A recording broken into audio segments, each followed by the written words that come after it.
ang issue ng kung anong mga batas sa Pilipinas ang maaring nilabag sa pagsuko ng Philippine government kay dating Pangulong Rodrigo Duterte sa International Criminal Court or ICC ay isang masalimuot na usapin na ngailangan ng masuring pagsusuri ng iba't ibang legal na prinsipyo at provision ng batas ng Pilipinas or batas sa Pilipinas. Sa kasalukuyang estado, sinuko na ng Philippine government si dating Pangulong Duterte sa ICC at ito'y causing a commotion sa Pilipinas.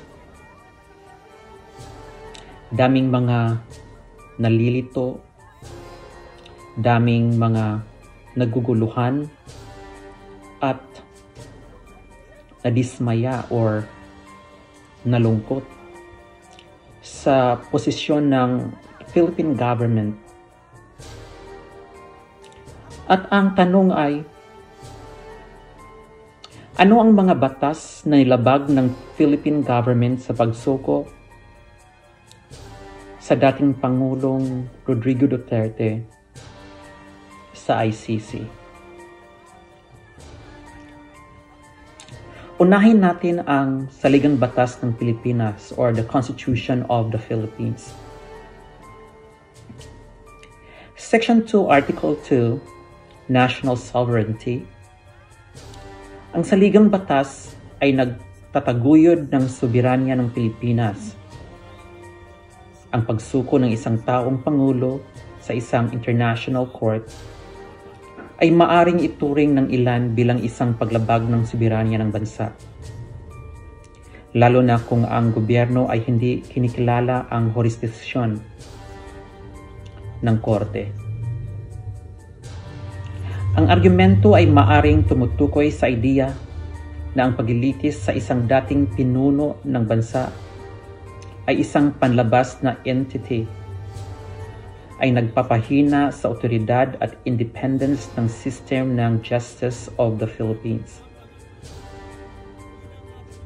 Section 7, Article 7, Immunity of the President. Bagamat hindi tahasang nakasaad kung dating Pangulo ay mayroon pa ring immunity mula sa pag-aristo o paglilitis ng isang international court, ang Saligang Batas ay nagbibigay ng immunity sa isang nakaupong Pangulo mula sa demanda habang siya ay nanungkulan. Ang legal na interpretation kung ang immunity na ito ay maaring pahabain sa isang dating Pangulo, lalo na sa harap ng mga international na crime, ay maaring maging batayan na argumento.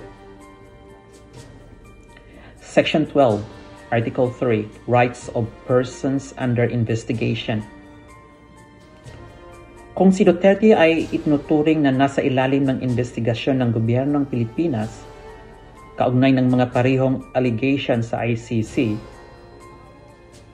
ang kanyang mga karapatan bilang isang akusado ay dapat protektahan ayon sa Saligang Batas.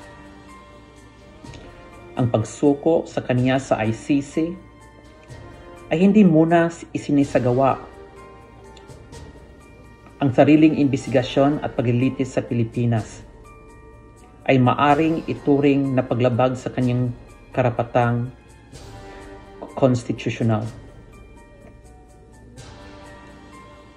Ang Republic Act No. 9851, Philippine Act on Crime Against International Humanitarian Law, Genocide and Other Crimes Against Humanity, ang batas na ito ay nagpapatupad sa Pilipinas ng ilang provision ng Rome Statute ng ICC. Bagamat hindi nito kinikilala ang jurisdiksyon ng ICC sa mga Pilipinong maliban kung ang mga krimen ay ginagawa sa teritoryo ng isang estadong partido o ng isang mamayan ng isang estadong partido, kung ang gobyerno ng Pilipinas ay sumuko kay Duterte sa ICC, maaring itanong kung ito ay naaayon sa sariling batas na nagtatakda ng jurisdiksyon nito sa mga krimen laban sa sangkatauhan. Ang argumento ay maaring tumuon sa kung ang Pilipinas ay may sariling kakayahan at responsibilidad na imbestigahan at litisin ang mga allegation sa ilalim ng sarili nitong batas.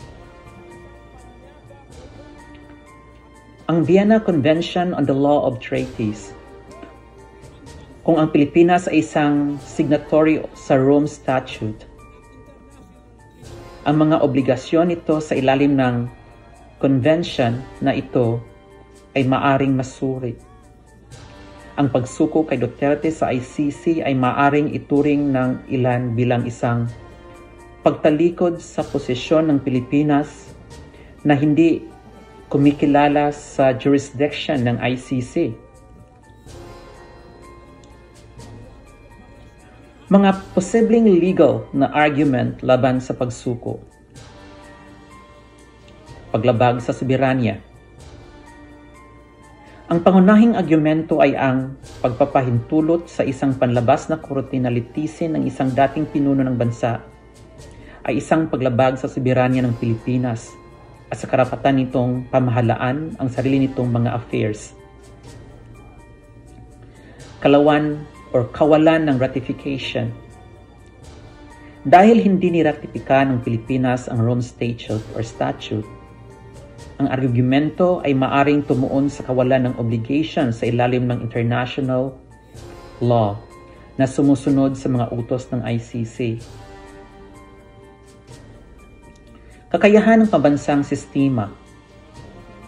Ang gobyerno ay maaring mangatwiran na ang sistema ng hustisya ng Pilipinas ay may kakayahan at handang imbestigahan at litisin ang mga allegation laban kay Duterte. Kaya't hindi nararapat ang intervention ng ICC.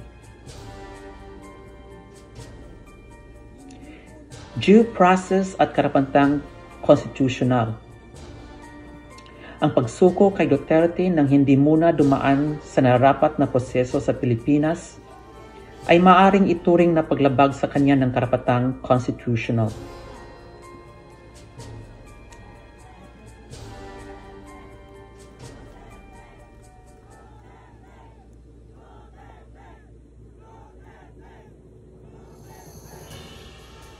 Mahalagang tandaan, ang issue ay political din at maaring magkaroon ng malalim na implication sa relasyon ng Pilipinas sa international na community.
Marcos!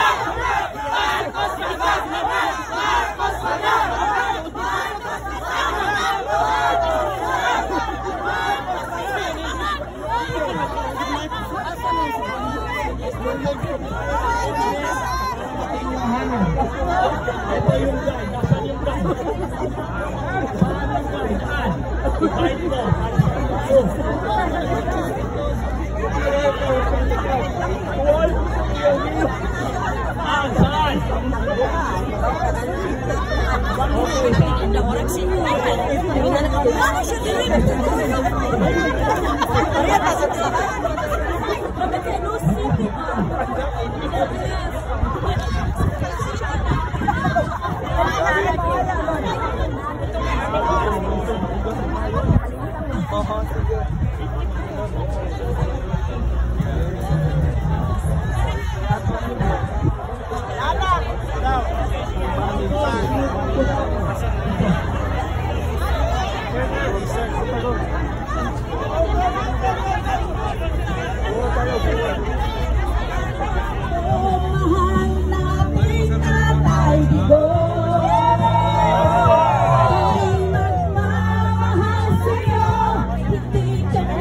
Bring him home!